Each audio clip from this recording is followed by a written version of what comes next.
誠に申し訳ございませんでした。It's been 10 years since the PlayStation Network got hacked and went down for nearly a month. Absolutely crazy. Some of you guys don't even know about this or weren't even playing video games. You were too young, didn't even know what was going on or that this even happened. For PlayStation fanboys, it was a war on two fronts. Not only were we trying to play video games and we couldn't play any online games because there was no online, but also we had Xbox fanboys saying, if you paid for online like we did, then maybe, you wouldn't have such a crappy service if you paid for it, but it's free. Meh. Which I think that's the only time I've ever heard people bragging about paying rather than bragging about something being for free. But in this instance, they were right. Did it make me mad at the time as a PlayStation fanboy? You're damn right it did. Because I'm like, well, what the hell? I mean, I couldn't really argue it. They were kind of right. But also, it's just like, am I ever going to get PlayStation Network back? I mean, during this time of my life, I literally came home from school, ate cereal, watched Machinima Respawn, ate like 3 bowls of Frosted Flakes. When that was done, boom, go play COD 4, World at War, Modern Warfare 2, Black Ops. That is literally all I did every day for hours. And it was time to shower and go to sleep and go do it again the next day. You can't do that when there's no PlayStation Network. I was absolutely beside myself. If you told me that the PlayStation Network was gone for only April 20th to May 15th, I would have told you, oh no, it was gone for at least 3 months. Like, I actually looked this up recently because I knew the 10-year anniversary was coming. I found out it was only like, 3 weeks, a month, or whatever. I thought it was like 3 months. I could not believe because I was absolutely beside myself at the time. I was. It might as well have been like my whole family died. That's how bad it was for me at the time. I'm a loser, I know, but regardless, that's how it felt to me at the time. I did not know what to do with myself. So, 10 years later, let's talk about what happened and let's get into it because it's a fairly interesting story.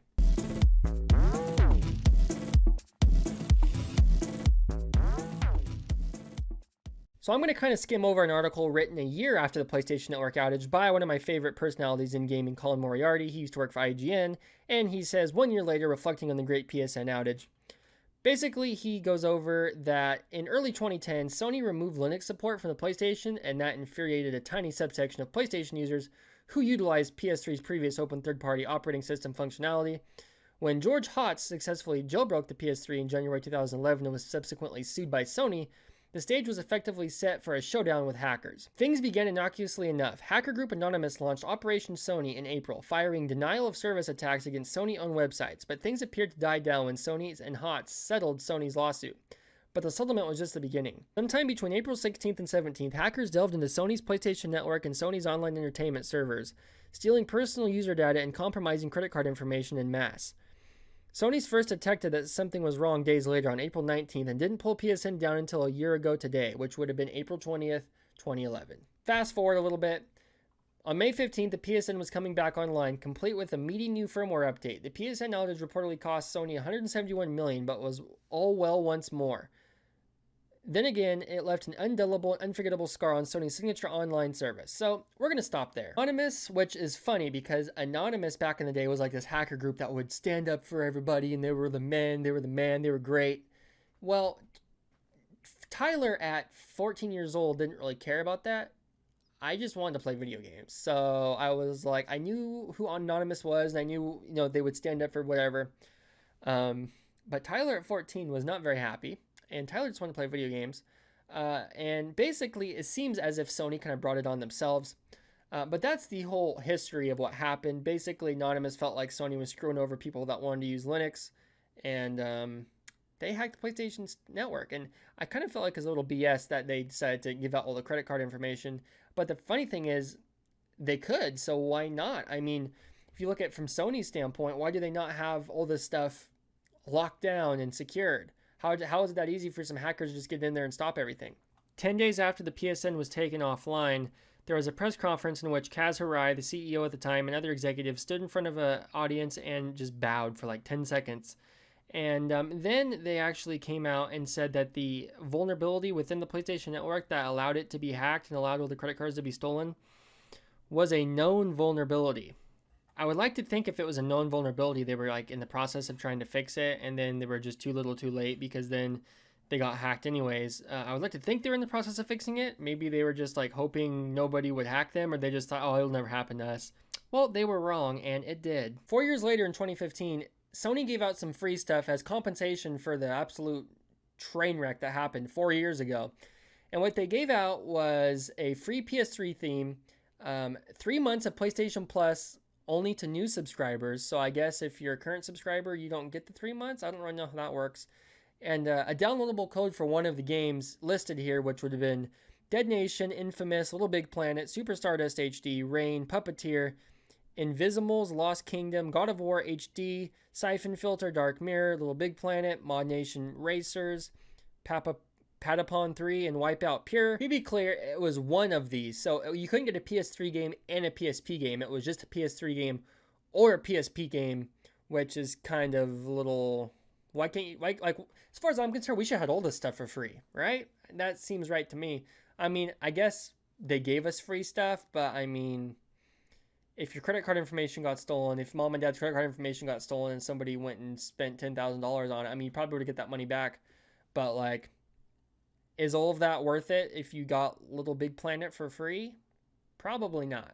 If you could prove to Sony that your identity was stolen as a result of the PSN hack, they did offer a claim that you could file for up to $2,500 in damages to compensate for your identity being stolen because of their crappy service. But I don't know. It was just a weird time. If you consider, like, Xbox already had a paid service for years, PlayStation's was free. PlayStation's always seemed like it was having problems. Like, there were simple things. You couldn't change your name. You couldn't, like, there was no such thing as party chat in PlayStation 3. There was things that as PlayStation users, you couldn't appear offline if you wanted to. The dashboard was, like, slower and a lot less detailed. There was things as PlayStation gamers that I felt like, you know, we knew that the dashboard and stuff was way worse than the Xbox 360, but we kind of put up with it because we're PlayStation fanboys. That's what we did. Also, I didn't really care to play video games with a lot of people, for me personally. So, like, the whole party chat thing didn't really matter to me. If I wanted to play with somebody, I'd just play with, like, one friend and we'd play, like, Modern Warfare 2 and we'd have chat, so I'd be fine. I don't really play with people, but play different games, but talk to people, that's not really my thing. So it didn't really bother me.